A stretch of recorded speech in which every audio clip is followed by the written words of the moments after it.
Welcome to Name 3 Songs. I'm Sarah Fagan. I'm Jenna Million, and this is a podcast where we discuss feminist issues in music and pop culture, all while empowering fangirls. Because let's be honest, fangirls knew about that band way before you did. And in fangirl happenings this week, Jenna was in the Stone Age, so she missed everything. I had no fangirl happenings this week. I am in Texas, as you guys know. I'm in Austin. We had one night of below freezing temperatures and rain, which led to ice, which led to trees falling on power lines, which led to my power being out for 2.5 days because of one night of ice.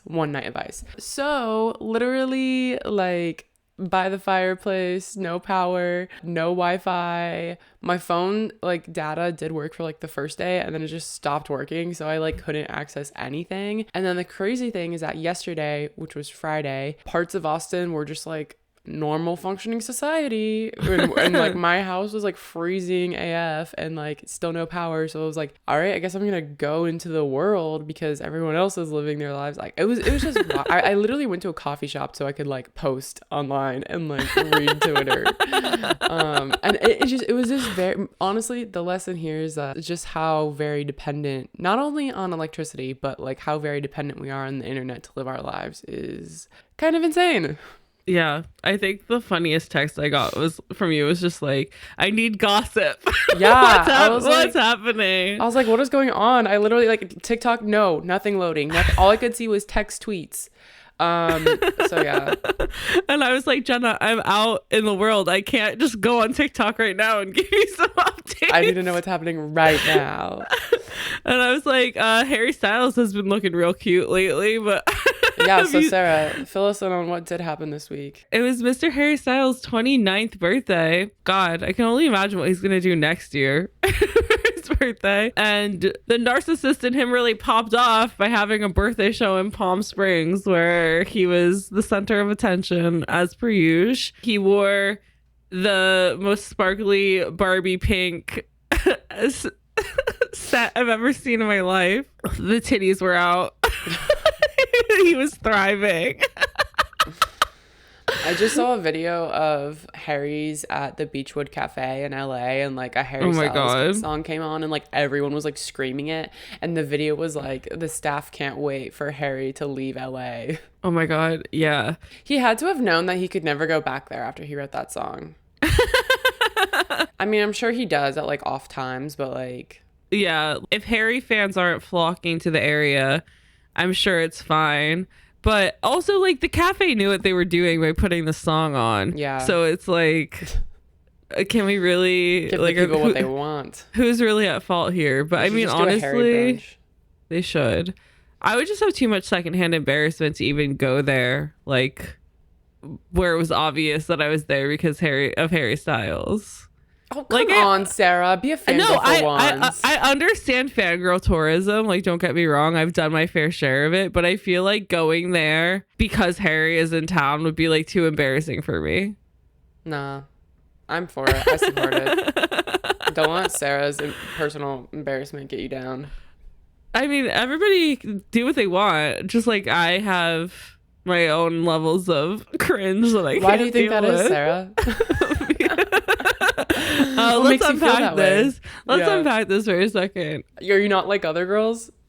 No, I'm definitely like other girls because I would go like 3 days later. Oh, just kidding. I feel like in any situation where there's going to be people doing things that I feel like you're not supposed to do in a restaurant, just in general, I would just be like, being annoying and chaotic. Yeah, like I can't deal with that. It has nothing really to do with like wanting to be there. It just has to do with like people doing things that I would be embarrassed of no matter what. Oh my God. Once I did get internet back, the only significant thing I saw about this week is that Raye, who we previously talked about on our podcast, Raye, the British pop / R&B singer who previously left her record deal after they trapped her for 7 years and never let her release an album, and she was like pigeonholed into just doing like dance pop hits. So she finally got out of her contract. We did a whole episode about this. It was like a very big and emotional experience for her. She just put out her like debut album after years of actually being an artist, because she's never had an album. It's called My 21st Century Blues, and she set up this huge display in front of her old record label. And it's like the props that were used in the like album photo shoot. It's a really big display. It's like a speakers and instruments and all this stuff that's like piled up, and then like there's like spray paint like her song names on it. It looks really cool, but it's kind of like a big middle finger to her old label for trapping her for so long. Honestly, she's just been like so iconic since she's been, I mean, she's always been iconic, but like since she's been released from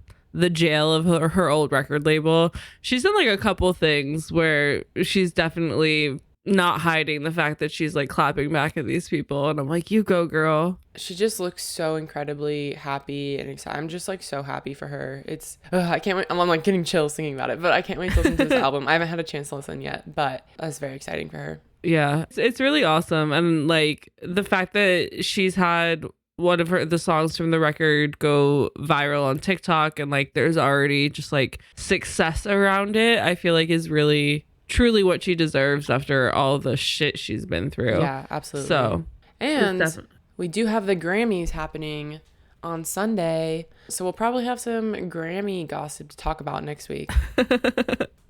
We are going to do a full kind of like thought dump on the Grammys for our Patreon. So if you want a bonus episode talking all about the Grammys, we're going to do that at patreon.com/name3songs. We're obviously going to have a lot to talk about because there's going to be performances by Bad Bunny, DJ Khaled for some reason, which is always funny to talk about, Harry Styles, Lizzo, Sam Smith and Kim Petras, and Steve Lacy. I mean, there's others, but like those are the relevant ones. Those are the ones we care about. Those are the ones we care about. And Cardi B is presenting an award, as is Shania Twain, who I feel like is having a resurgence because of the Harry Styles Coachella performance.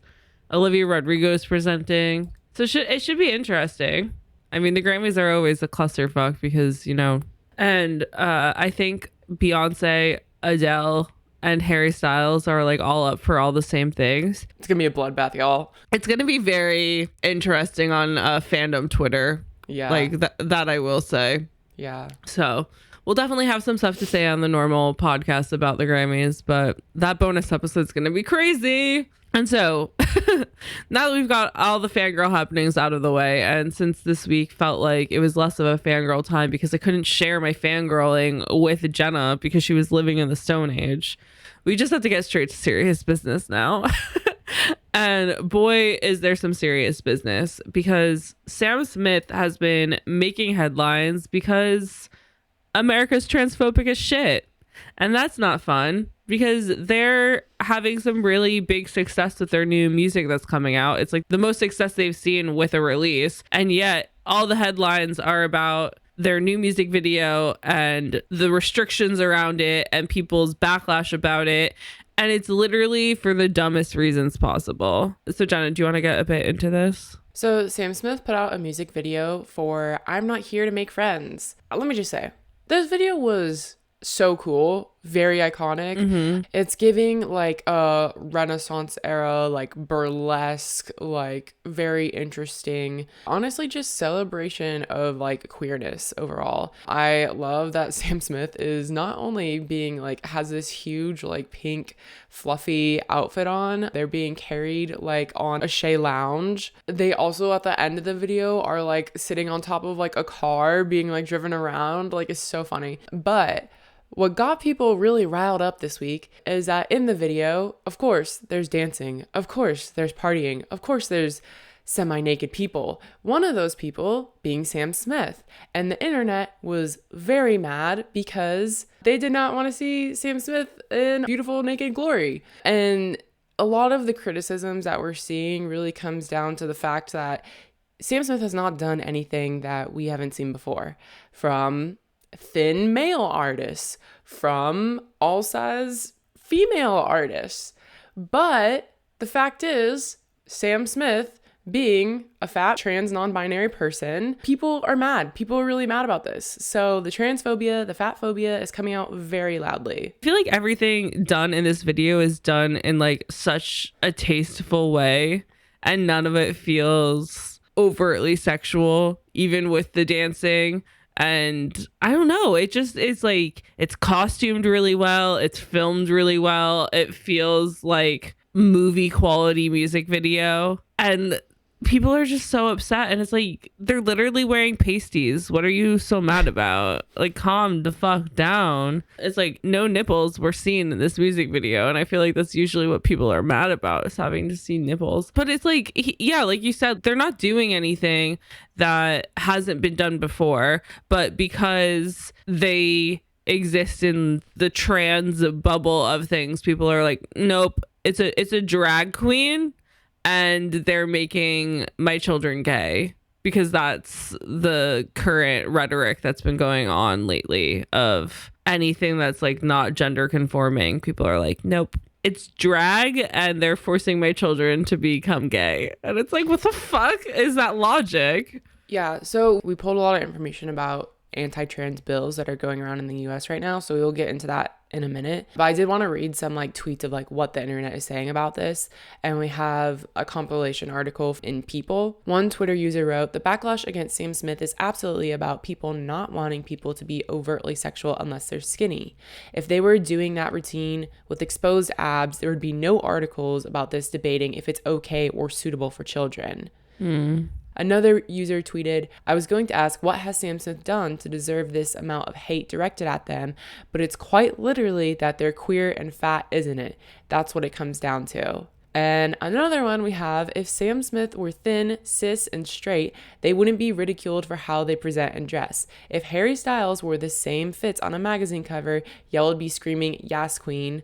Anyway, support fat queer people." And it is interesting because it's like, for example, if we think about Lil Nas X doing his like Montero music video, that got a lot of backlash, a lot of hate. It was very sexual. He was like cohorting with the devil, like literally like flirting and grinding with the devil in his music videos. It got a lot of Christian backlash, obviously a lot of conservative backlash, as would be expected, because Lil Nas X was already getting that type of hate.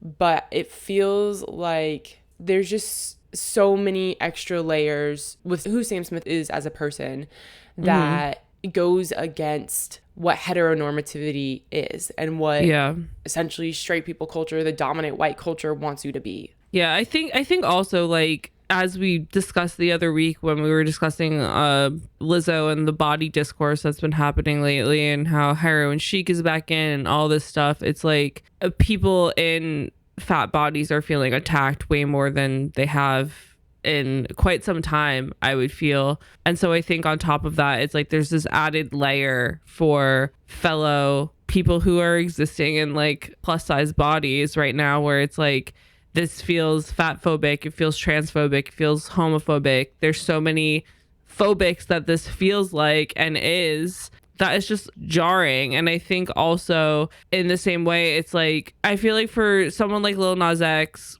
and like using that as an example for that Montero video, it's so much easier for the artist as a person to get over people saying dumb conservative shit.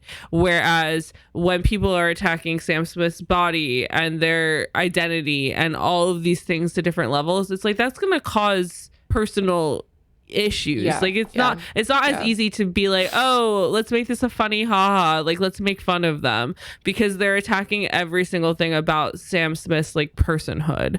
And so I feel like that's also where this differs in that way, where it's like these are personal jabs at their existence rather than just like normal conservative talking points. And on top of that, it feels like anti-trans people of the internet and possibly even the government are going to try and like use this music video to be like, see, they're using this to indoctrinate our children. And it's so icky. It just feels so bad. And it's so frustrating. Like I said at the beginning of this section of the episode, Sam Smith is having so much success with their new music, and yet they're not even allowed to celebrate that success because people are working double hard to tear them down. Yeah, I think that's a really good point of distinguishing between Lil Nas X's music video was clearly him taking a jab at conservatism, like being like, I know you don't like this, so I'm going to do it more. Yeah. Kind of making a statement. Whereas like Sam Smith's music video, they are just celebrating being them, being themselves, Yeah. being queer, being fat, being existing as a person. And I do agree that's why this is significantly more personal of an attack. And just to like hit some facts on what we're saying about Sam Smith's success, their single Unholy featuring Kim Petras has been #1 on the Billboard Hot 100. Sam Smith is also nominated for several 2023 Grammys, and their most recent studio album Gloria just came out, and this again was one of the singles promoting it. And digging a little bit deeper into like the psychology of all of this, just all of the personhood that comes with being a fat person in America, in the world in general, that comes with being a queer person, we have a really good article in USA Today by Charles Trapani that came out amidst all of this music video controversy. And they talked to a sociology professor at the University of California, Los Angeles named Abigail Sagai, who says that there's certain things that are normative, expected in society, heterosexuality and gender conformity being very strong, normative expectations and thinness being another. People police that. When you step outside the lines and behave in ways that are non-conforming, there's often backlash and a social cost to that. And Charles talked to an LGBTQ therapist named Miriam Geiger, who explains that this social cost is often less or non-existent for people who flaunt their sexualities while fulfilling gender and beauty standards, such as Lil Nas X. Even though he's a gay man, he's also very conventionally attractive and very fit. And so this therapist, Miriam Geiger, also calls out that Sam Smith's video speaks to body image struggles within the LGBTQ community. And Trevor Project, which is a nonprofit dedicated to LGBTQ suicide prevention, has some reports that say nearly 9 in 10 LGBTQ youth report feeling dissatisfied with their bodies, with rates of body dysfunction 10% higher amongst transgender and non-binary youth. And if we look at this historically, media portrayals of LGBTQ people have been very monolithic, have been very single typed, because we don't have a lot of representation. And so it's like, here we have Sam Smith being the representation that hasn't been there, and they're being attacked for it. And yes, of course, their fans are defending Sam Smith. People are calling this out, but overwhelmingly, because I mean, if you think about it, Sam Smith debuted with a very traditional, like soul kind of pop record. They've been in this music spotlight for a while now, for multiple years, I think even a decade. And a lot of general public know Sam Smith.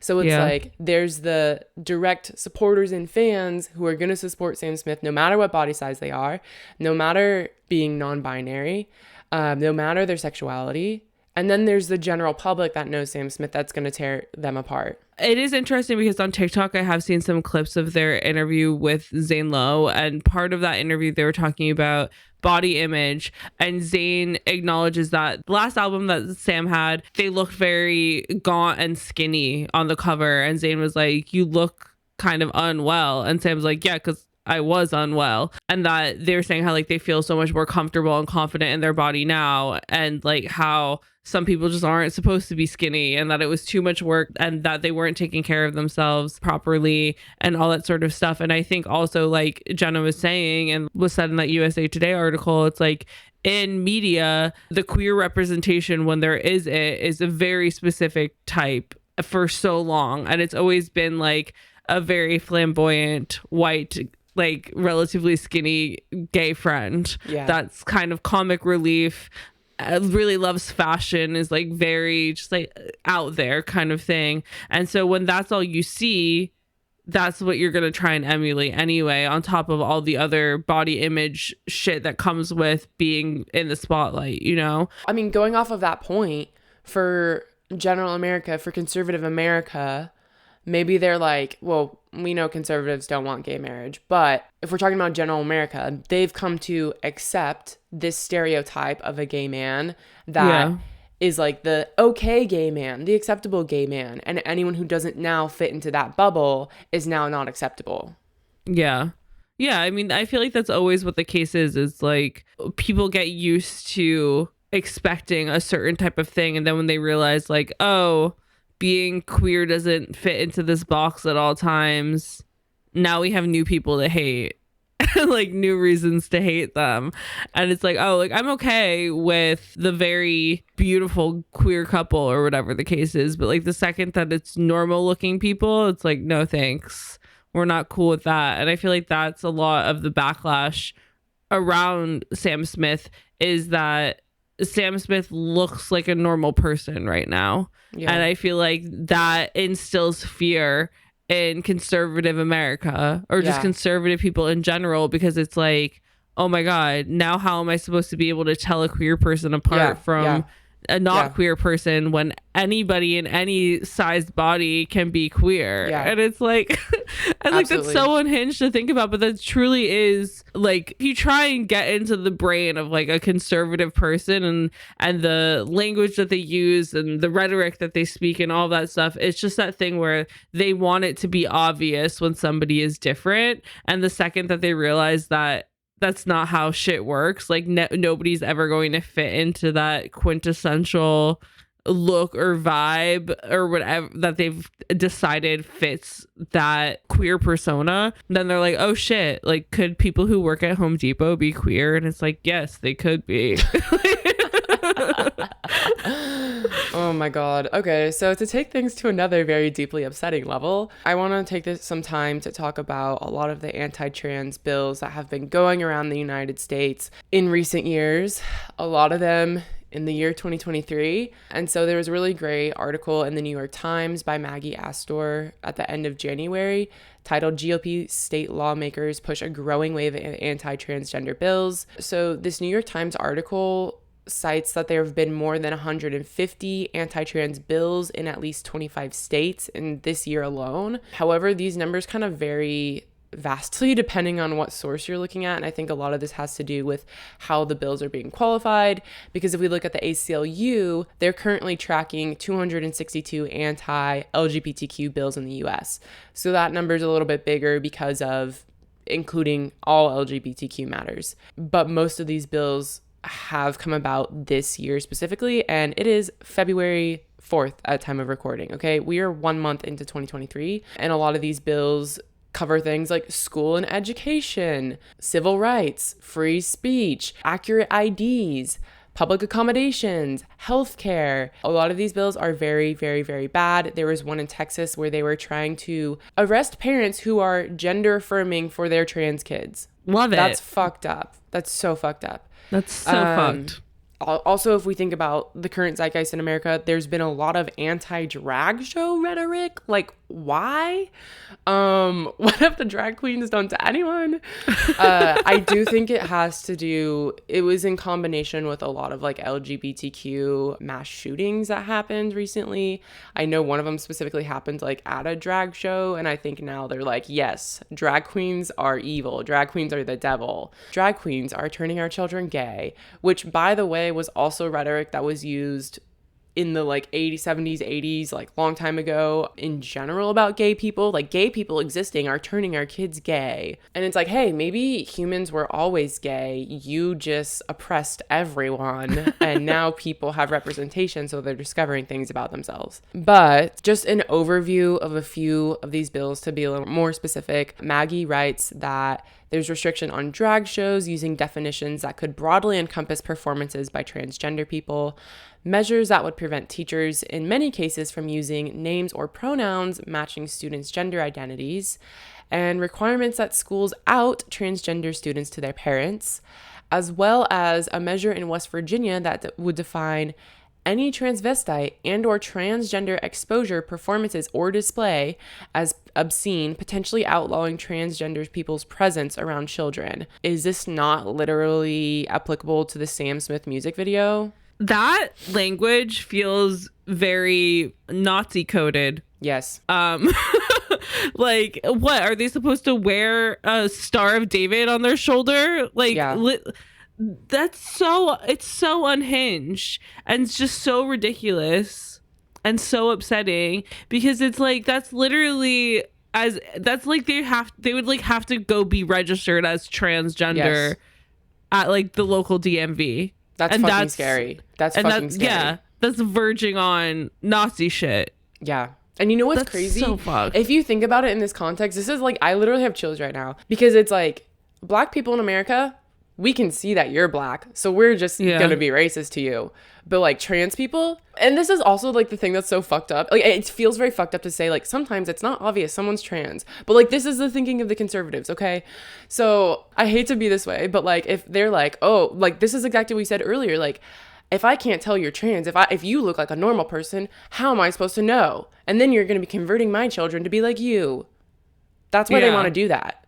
Yeah, literally. They're like, oh, if I can't tell, how do I know to fear you? And it's like, because you shouldn't fear them. Exactly. There's nothing to be afraid of. They're just people living their best lives. So also in this New York Times article, Maggie talks to Erin Reed, who's a legislative researcher. And Erin, among with other transgender advocates, say that they worry that the most aggressive bills, even if they are never enacted, could ease the passage for slightly less aggressive bills by making them seem like compromises. I hate this. I hate this so much. Conservative activists have emphasized parental control and child protection, calling transition care harmful, an assertion rejected by the American Medical Association, the American Psychiatric Association, and the American Academy of Pediatrics and other medical groups.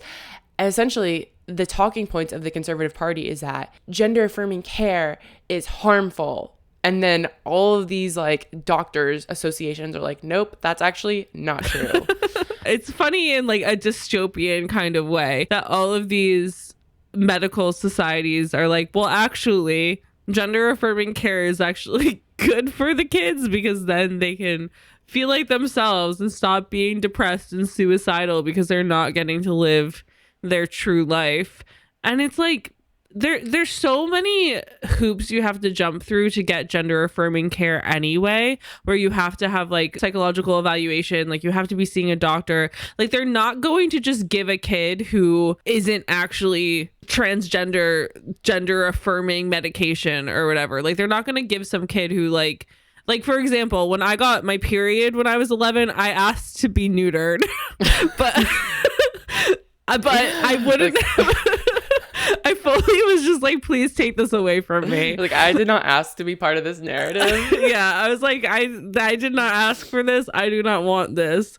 But if I had like gone to see a doctor or a psychologist about this, within like 2 meetings, they would have been like, she does not want a hysterectomy.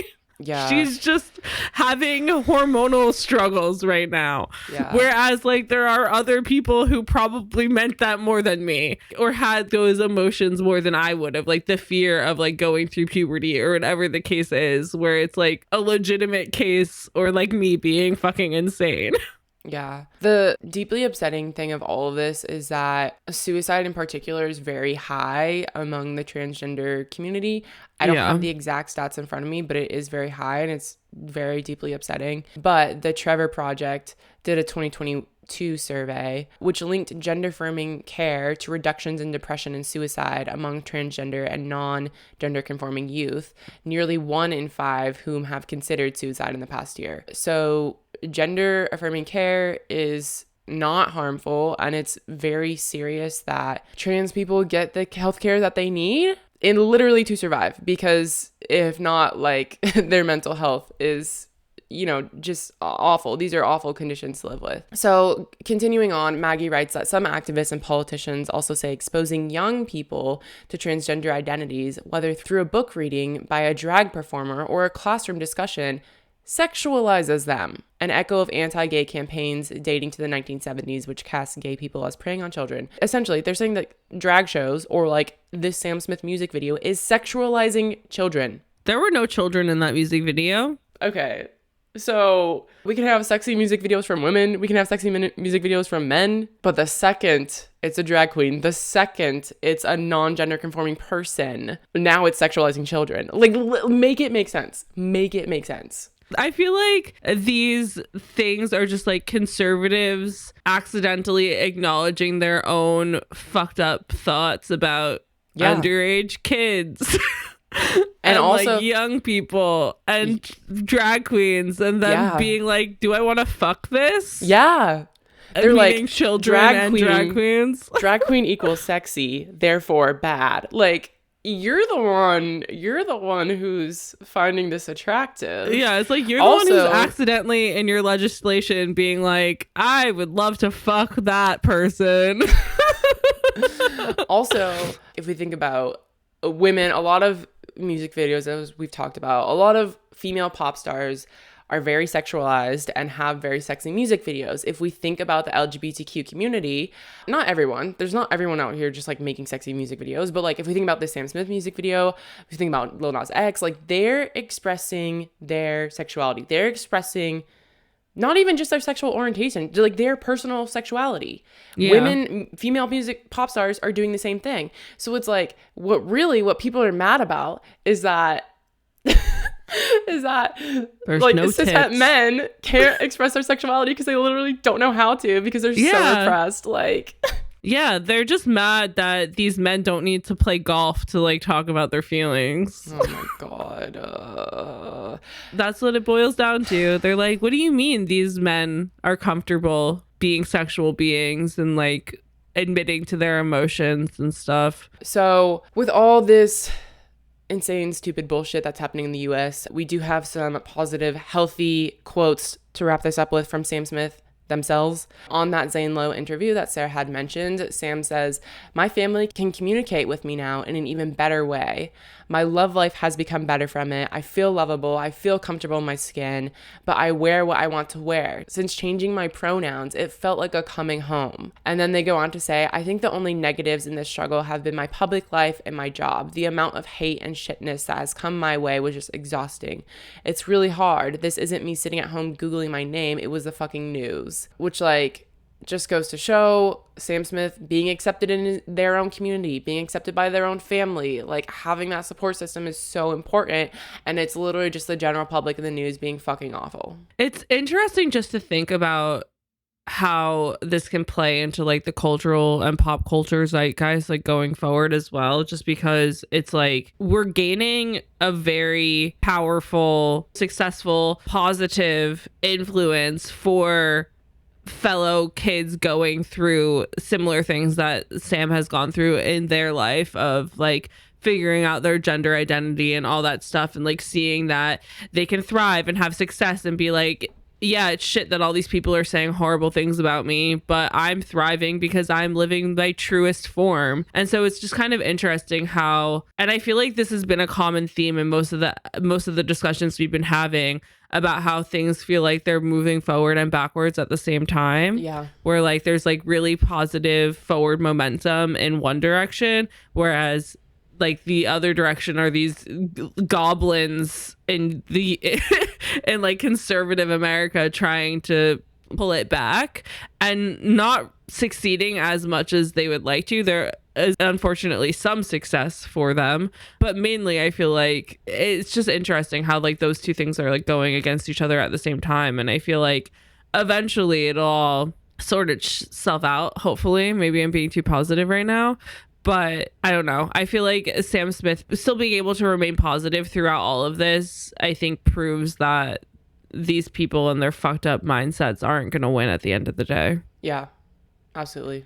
We're always working towards a better future, which is just like a good mindset to be in, especially because with the next thing we're going to be talking about, we again have some TikTok nonsense going on, in TikTok's censorship being so insane that we've essentially had to invent a new language on TikTok in order to discuss things.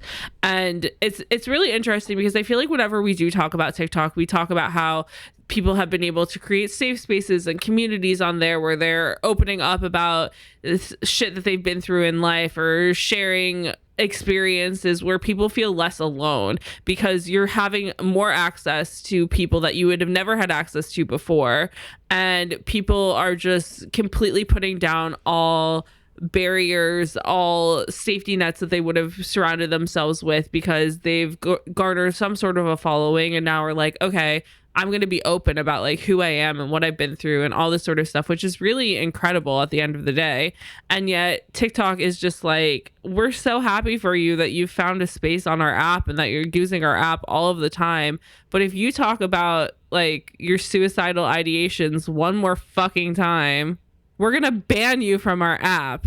Or if you talk about like the sexual assault you've been through or your abusive boyfriend one more fucking time, you will never have access to this app ever again. Yeah. Which has happened to multiple people. And it's even happened to people who like will talk about their struggles with like autism and stuff, where their accounts just get banned because viewers on TikTok will be like, we don't like that you're normalizing being autistic and therefore we're going to mass report you.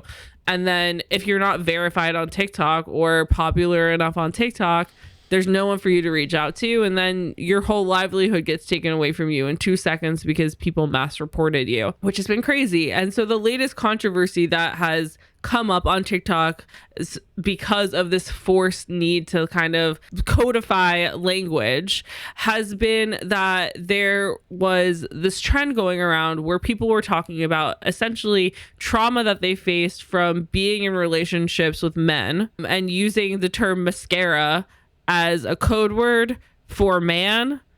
When I first saw this trend, I thought mascara was just a code word for dick. I think that that's what most people were using it as, but also like as a trend gets bigger, the terminology kind of gets confused and muddled, and then different people are using it in different ways, and then everything gets lost in translation because there's no clear dictionary definition to like how we're using this double speak terminology that we've had to adopt, because TikTok's like, how dare you talk about real life issues on this app for dancing?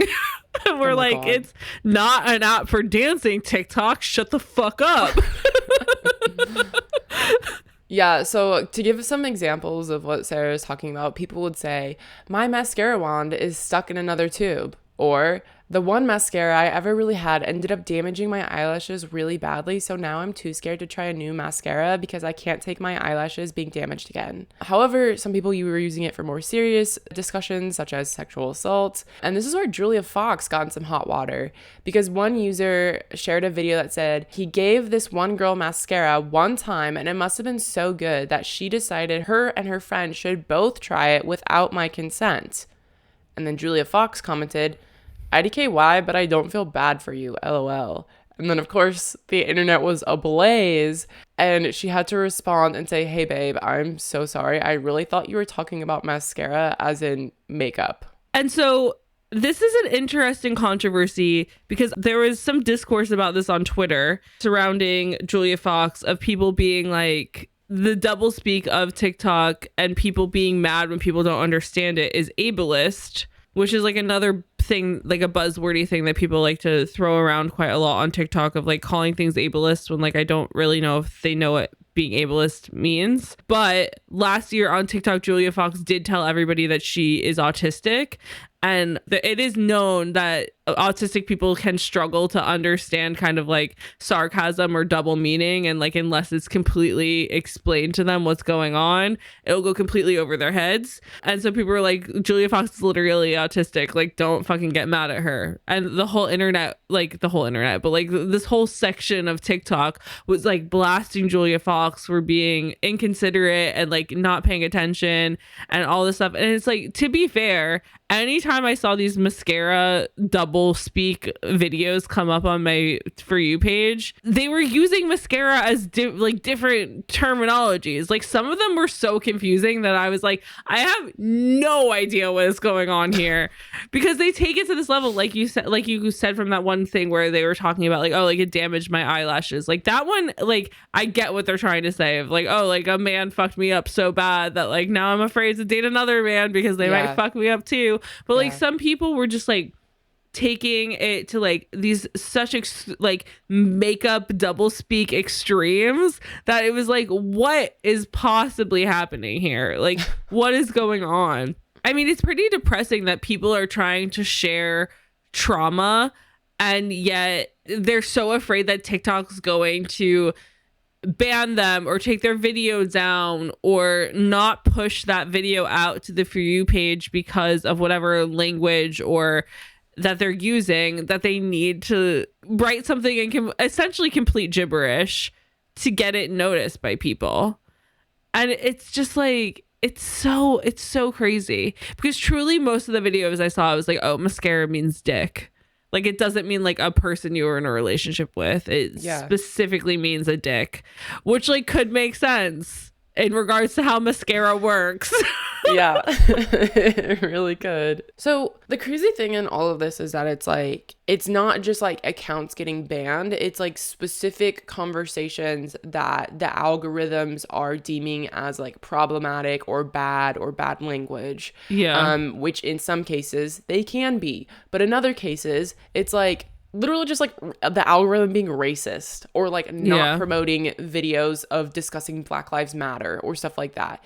And we've seen this across issues of race, LGBTQ matters, etc. And so there was an article by Faith J. Day who reports on internet culture, and they wrote an article called Are Censorship Algorithms Changing TikTok's Culture? And they've also spent a lot of time studying YouTube's algorithm and like YouTube creators and how they've navigated things. But Faith writes that similar to the role of racism and other oppressive codes within modern day society, many algorithms are reproducing models of discriminatory design which don't take into account the unique issues and needs that come with having diverse intersectional group of communities engaging in online discourse. And what's more is that many communities that are already intersectionally marginalized within offline spaces are experiencing the additional threat of marginalization from algorithms that have not been taught to be comfortable with topics or language outside the norms of white, cis, heteronormative culture. So it's like not even just that like people are mad about these conversations happening. Like the algorithm literally doesn't know that like there are okay conversations to be had around these things. And it's like even like past mascara, it's like if you think about things like on TikTok, people say like segs, like SEGGS instead of sex, or like SA instead of sexual assault, or like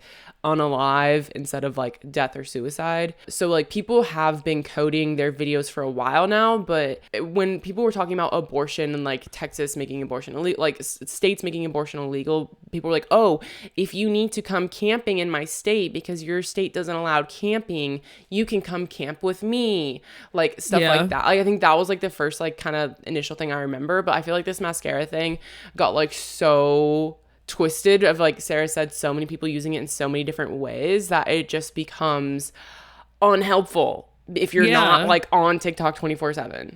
Yeah, and that's the issue is it's like these are genuinely important conversations to be having, especially about like people sharing their experience of having bad relationships, or like normalizing that not giving consent and then feeling forced to give consent is also sexual assault and things like that. Like these are really important conversations to be had, because it's like there's a lot of things that literally I, as a 30-year-old woman, have learned on TikTok where I'm like, wow, if I had known that when I was a teenager, my life would be a lot different right now, because these conversations weren't normalized when we were younger. And I feel like on TikTok, people are trying to normalize having these conversations, but because of all this suppression, it's hard to the point where it was like for a while, people even were like having to spell out lesbian with like a $sign, and that's how it like became like la dollar bean, where that was like a trend that was happening.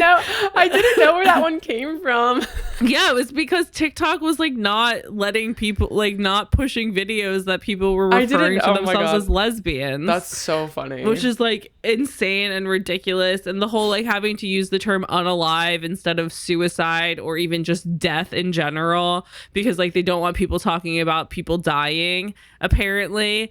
And it's like so many people were trying to like normalize conversations. I feel like there was a lot of like younger millennials, so like people between the ages of like 27 and like 35 on TikTok, trying to help normalize conversations that weren't normalized when we were younger. And I feel like that's been overall like a very helpful thing that they have been doing. But the TikTok algorithm is like, why are you having this conversation on my silly goofy app?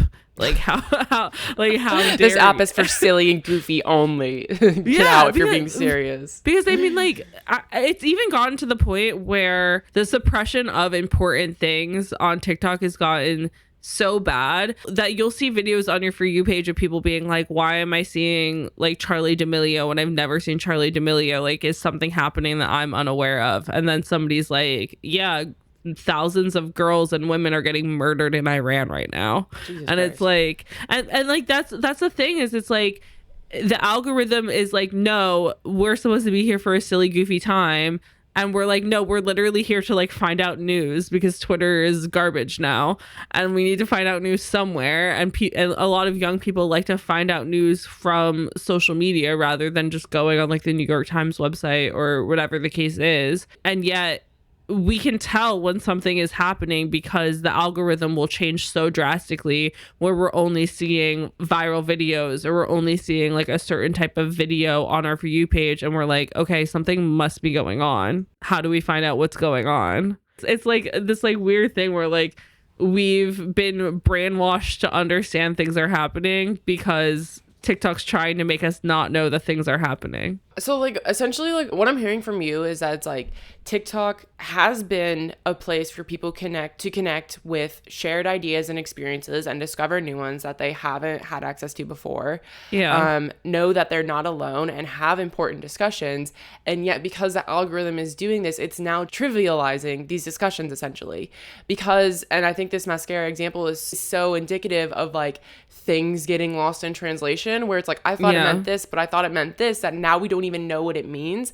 And the point of this conversation is lost. Yeah, 100%. And I feel like the thing that just needs to happen is like TikTok to, number one, fix the suppression algorithm that exists within it. And also maybe just like lean into the fact that people are trying to use the app for educational purposes and trying to use it to like make conversations feel less scary and just open up discourse amongst people who have gone through similar traumatic experiences and be able to kind of find their fellow people in that regard. And so it's like this mascara issue of the mascara double speak trend and like Julia Fox getting involved, making this conversation reach a bigger platform because some news sites are reporting on it because Julia Fox was involved. I feel like that should make people realize more how much TikTok is something that TikTok never thought it was going to be, and that it should be like leaned into more and used as the safe space that people have actually have created it to be. And so I just think it's like an interesting trend to like be aware of the fact that there's so much force to like make up language to make things more accessible, and therefore it's making them less accessible because people are confused and they don't know what's going on. It's so backwards. But I think it was interesting to talk about this because TikTok is such a huge part of our daily lives and also how pop culture unfolds. And so this is like one of the factors that's going to be in play as we continue to experience the world and pop culture. Yeah, exactly. It's going to be a huge part of like the pop culture zeitgeist going forward, as it has been for the last 2 years.